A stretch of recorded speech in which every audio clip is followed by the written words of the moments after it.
Current যার voltage কম হবে তার হচ্ছে কারেন্টটা বেশি হবে, তার রেজিস্ট্যান্সটা কম হবে।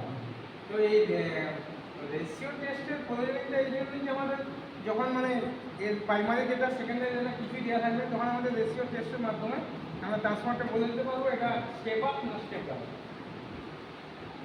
আর স্টেপ আপ স্টেপ ডাউন এর থেকেও মোস্ট ইম্পর্টেন্ট হচ্ছে যে রেশিও টেস্ট আমার জানা থাকলে প্যারালাল পার্সেন যখন করবো তখন আমার এটা মানে সুবিধা হবে। আর যদি প্যারালাল পার্সেন যদি আলাদা আলাদা রেশিও হয়ে যায় তখন ট্রান্সফর্মারটা দুটো ট্রান্সফর্মার ব্লাস্ট হয়ে যাওয়ার সম্ভাবনা আছে। সেম পোলারিটি টেস্টটাও সেম।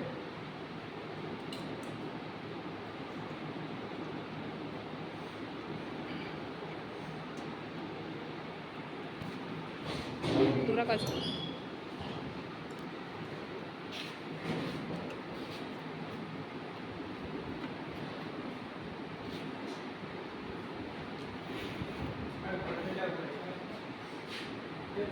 ঠিক আছে।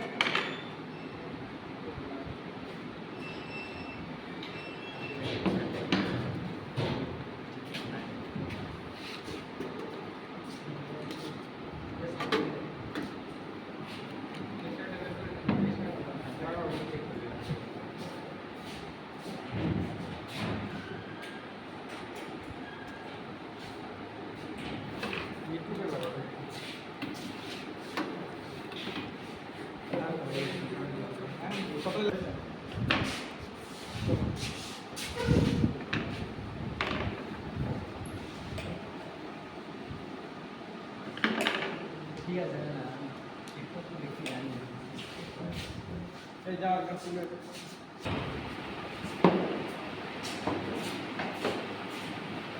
দেখি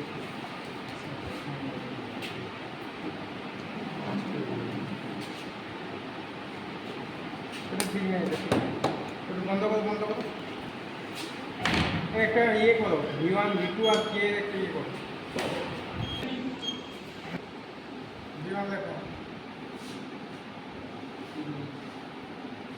কত আসছে 27 240 পাই মানে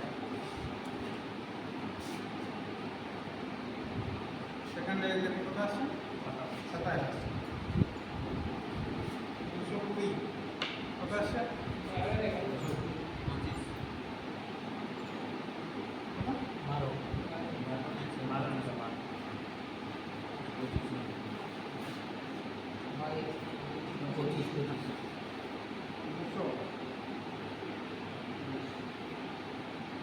200 কত আসছে 22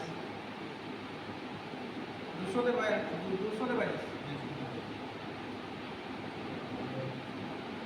180 কত আসছে 21 160 140